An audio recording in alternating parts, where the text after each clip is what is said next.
welcome to a very special edition of Dish It Out. This show we're going to feature a couple of our students that are here in our programs. And if you're interested in checking out our programs here, we're at mccc.edu/HRIM, and you can learn about our various programs that we have. And our first special guest here, Meg Katani, is one of our students. And welcome, Meg. Thank you.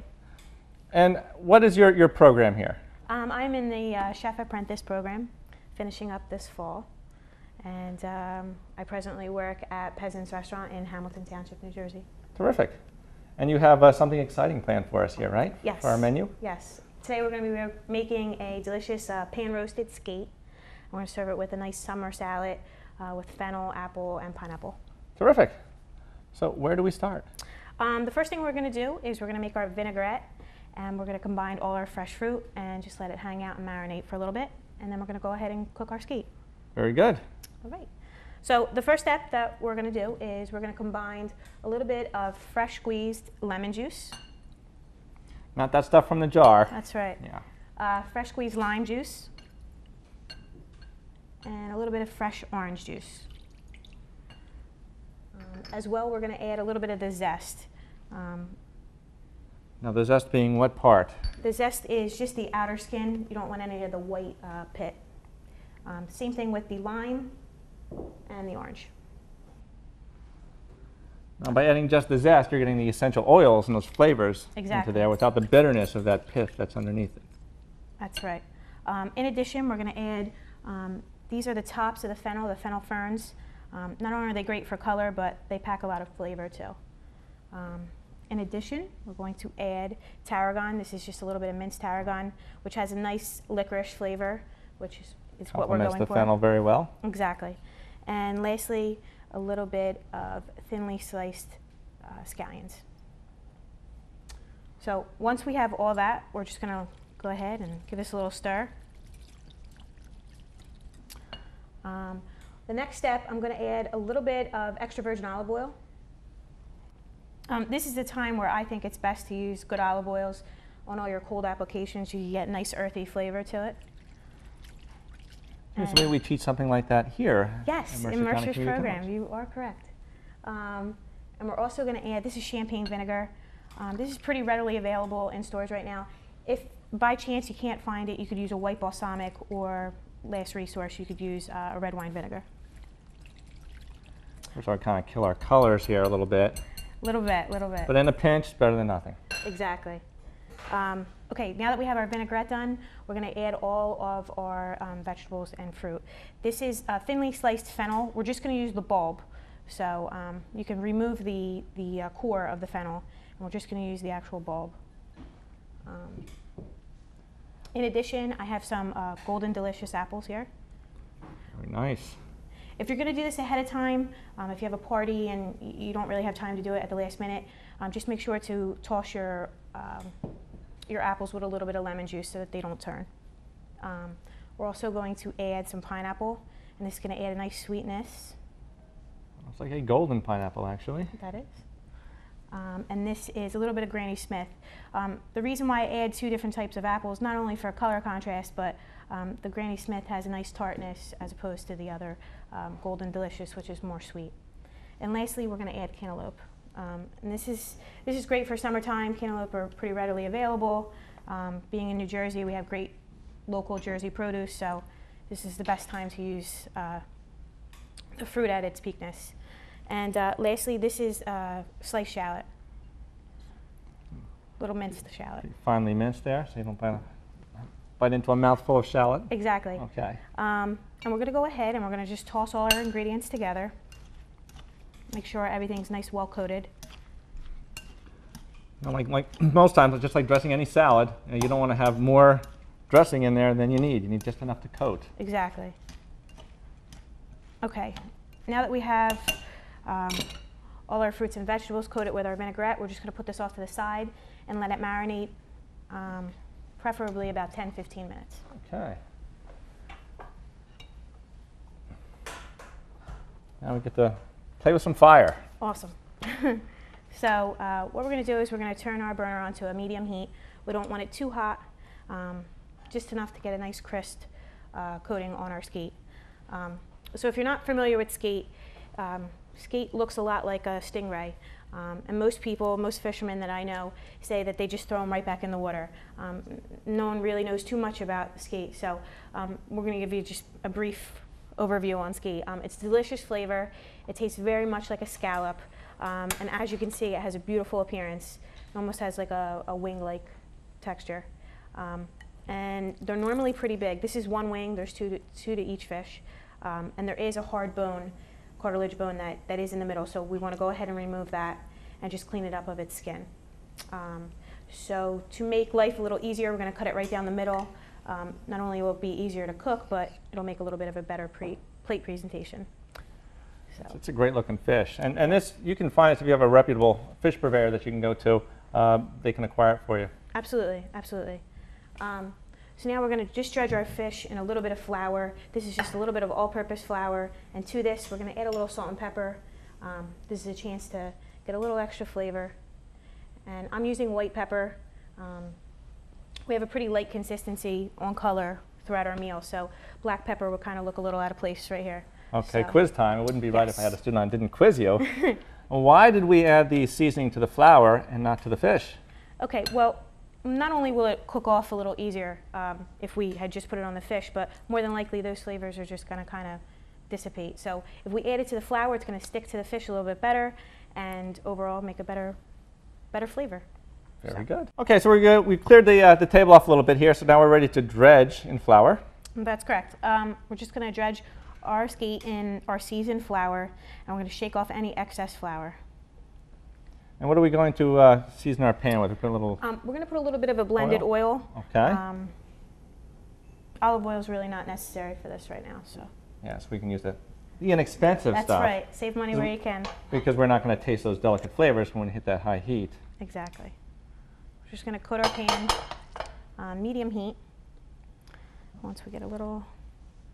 Looking for little visual cues there that we get some rippling in the oil, so we know it's starting to heat up. Exactly. So now we're going to go ahead and just going to put our skate fish down.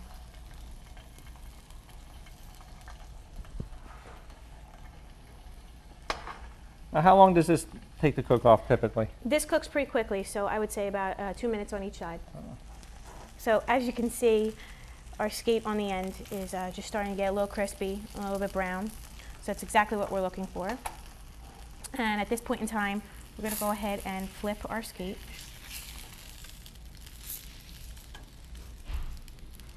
Now with most delicate white flaky fish, you wouldn't be using tongs. That is true, but with skate it does have a little resilience to it, and the fact that we floured our fish before we went ahead and pan roasted it helps to the fish not to stick to our beautiful pan that we have here.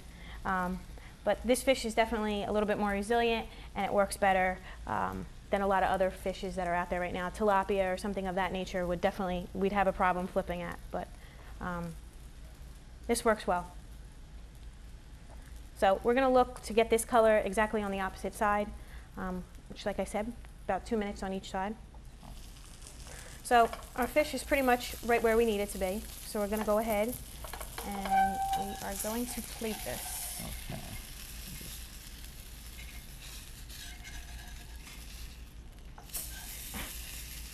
It's running away from you. Yeah.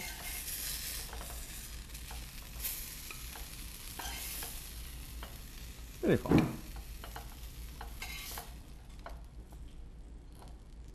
Okay.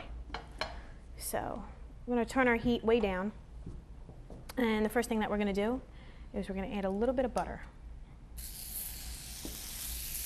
which makes everything good. Nothing like the real thing. Okay, so basically we're just making a nice little brown butter here. I'm going to pull it off our heat.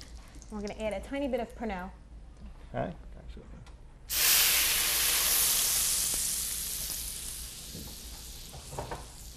And if you're not familiar with Pernod, it is a French liqueur, and it tastes very much like a Sambuca, but it doesn't have the sticky, kind of syrupy consistency that Sambuca has. It has a lot nicer flavor, more fennel flavor as opposed to a syrupy, sugary flavor. Right, which fits in exactly with our ingredients we have in there. Exactly. So what we're going to do is we are going to... It smells wonderful. Thank you. We're just going to simply dress our fish with a little bit of the brown butter.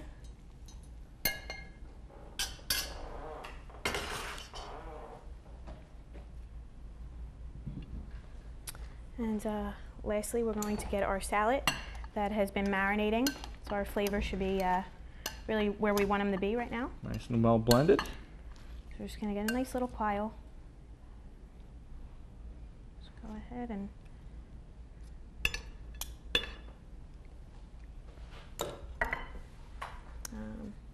I previously blanched off some carrots, so some baby carrots. And we're going to garnish with a little bit of the fennel ferns. Just go ahead.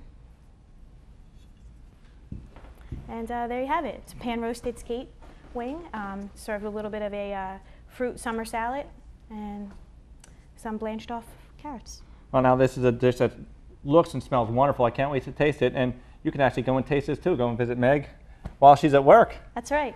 Meg, thanks so much for joining us. No Appreciate problem. it. I appreciate it. Take care.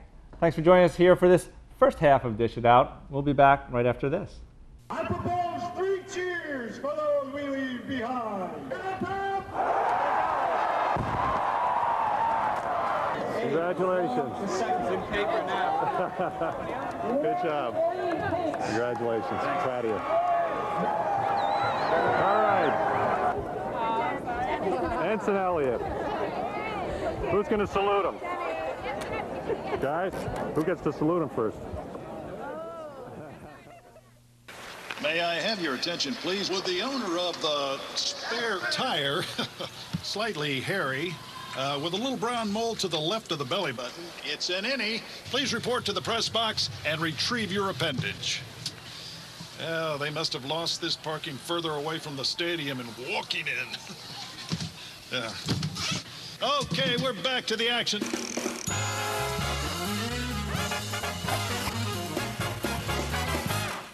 Hi, I'm Doug Fee. Welcome back to Dish It Out. My next guest is another one of our students, Paul Velatuti. Welcome, Paul. Hello. Thank you. Now, what program are you in here? I'm in the culinology program in conjunction with Rutgers University. And what is culinology? Culinology is the combination of culinary arts and food science. And yourself and a couple of the professors up at Rutgers decided to put them together and make a major that would work for the major corporations that are looking for food scientists and chefs all together and make them one person, hence the culinology degree. All right, so you'll get paid to play with food, essentially. Hopefully. Outstanding.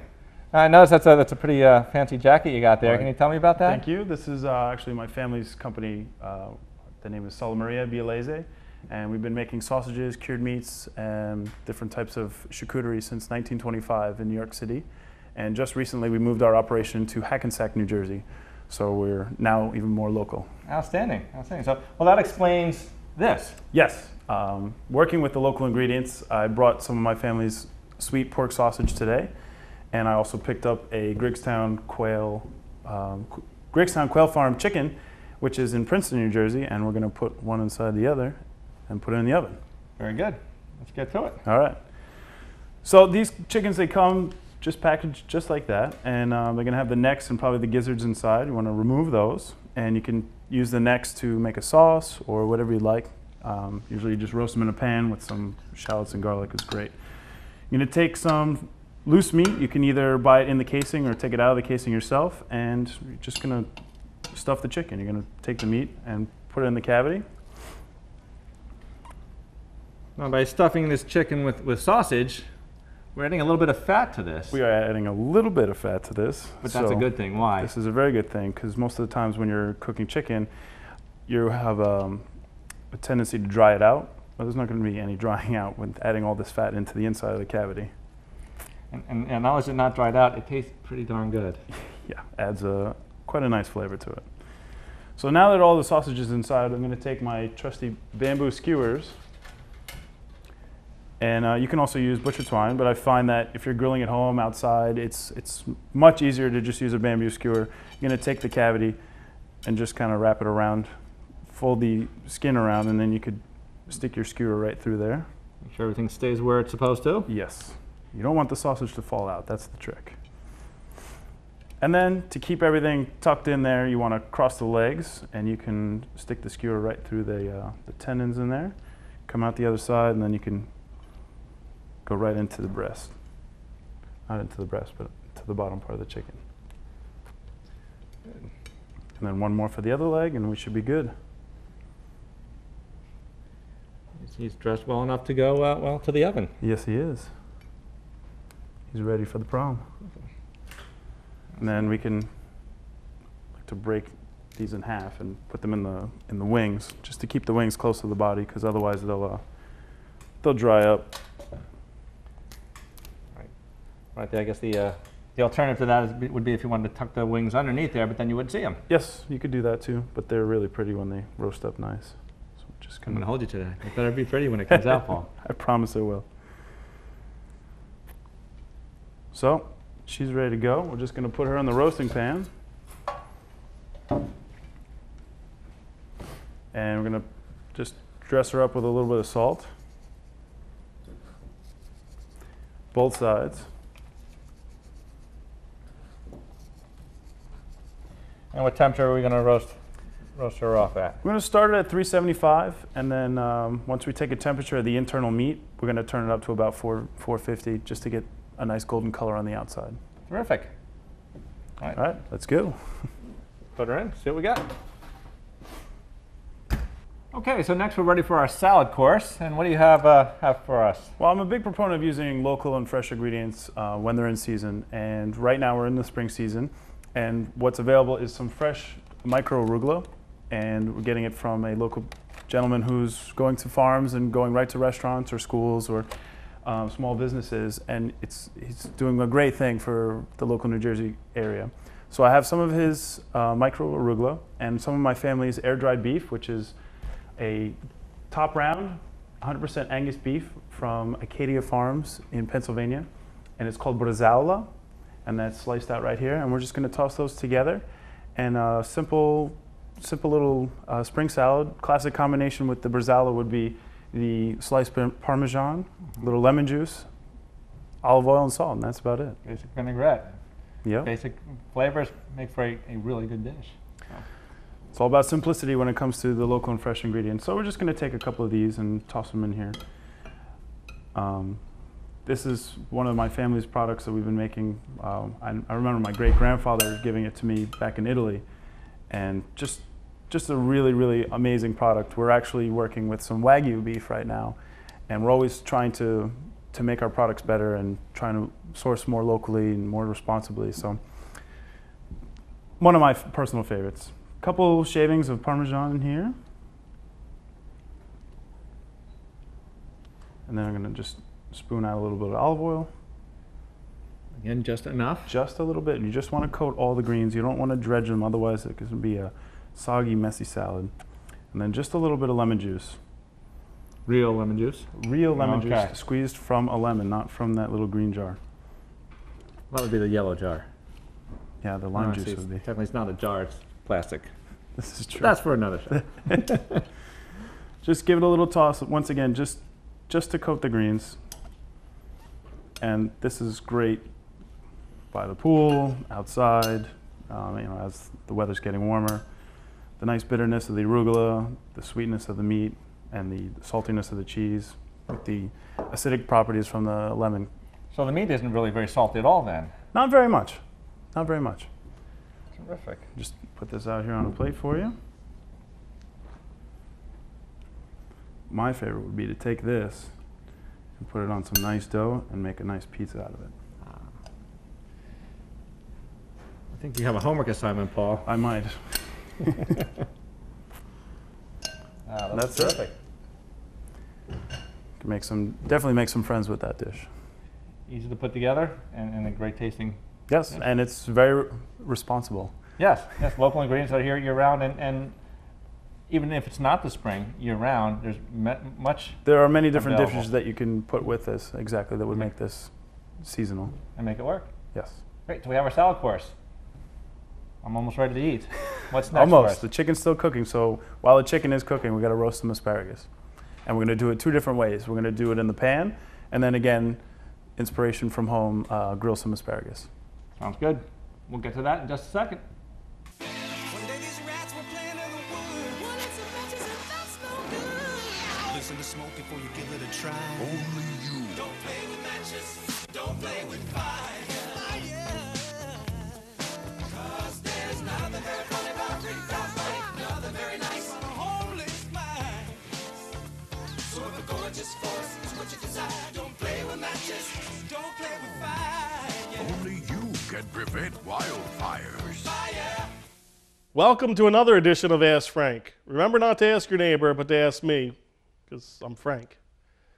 So this week's question comes from Mr. Meek DeBradley, and Meek asked, are there any good substitutes for using, instead of dairy, instead of using something similar in your baking or cooking?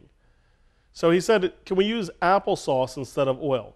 Well, the good news is, Meek, there's lots of cookbooks out there, and for those people that celebrate the vegan lifestyle where they eat no dairy at all, you can substitute things for your fats such as butter. You can substitute things for your oils. As a matter of fact, you can even do things like substituting a combination of flaxseed and water, or substitute some mashed bananas in there to get some thickness in different things, instead of using some of the traditional things like butter.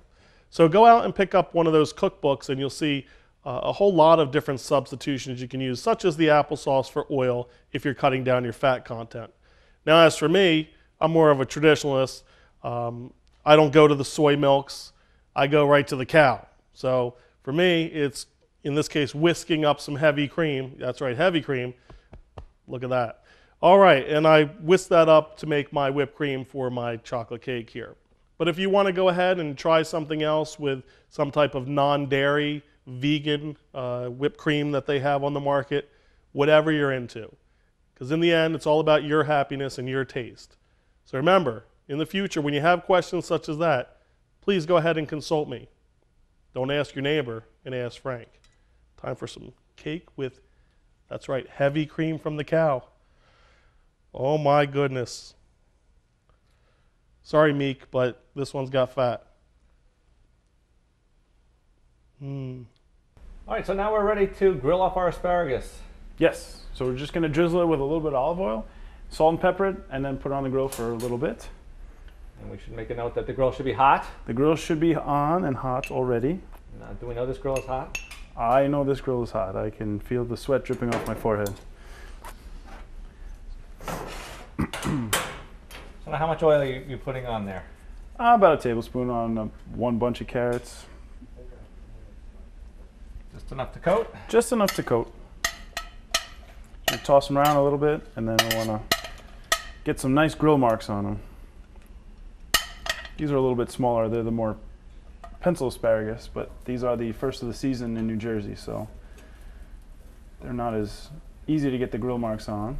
But you said this is from a farm about an hour south of here. yes, it's a farm called Shepherd Farms, and again, these are coming from that gentleman who runs back and forth from the farms to the restaurants. And this is the first farm in New Jersey with asparagus this season.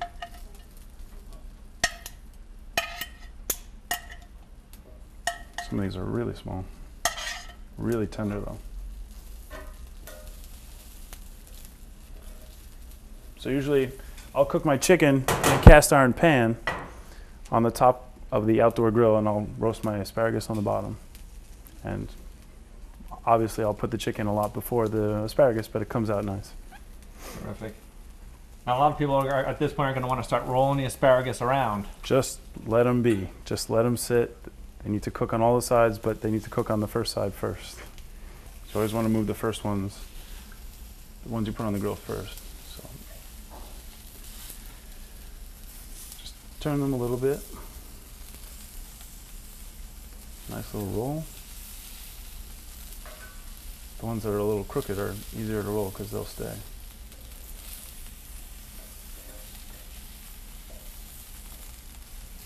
You don't want to go too long on these, otherwise it won't be crunchy anymore. And some people like their asparagus mushy, which some people like to boil their asparagus and just make them into asparagus mush or soup. I like them a little more crunchy. Kind of lets you know you're in the spring season. They're nice and green, a little crunch. Delicious. In this case, we aren't grilling them. We didn't peel them. No, And we didn't blanch them. we did not. But we're also going to saute some asparagus. We did peel those, so we'll show those in a little bit, though. All right, now we have some grilled asparagus. I think what goes with asparagus, but more asparagus. More asparagus, of course. So we'll put our grilled asparagus there, and we're going to saute some asparagus. And I picked out the smaller ones to grill, and I picked out the larger ones because we could peel them. If we peel the smaller ones, there's not much meat left. So we're going to saute those in a little bit of olive oil and butter. So get your pan about medium hot. And Now, why olive oil and butter? well, I'm going to put the olive oil in first, and I want to get just a little bit of color on the asparagus, and then I'm going to saute them in the butter to actually cook them in. So we get the heat from the high heat with the oil, which isn't going to burn, and then we add the butter later for the flavor. Yes.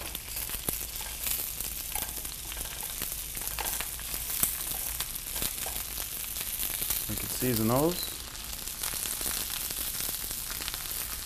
And you can see we got two completely different looks from the asparagus. Oh yeah, these are nice and bright. Kind of like our students here at Mercer County Most of them. College.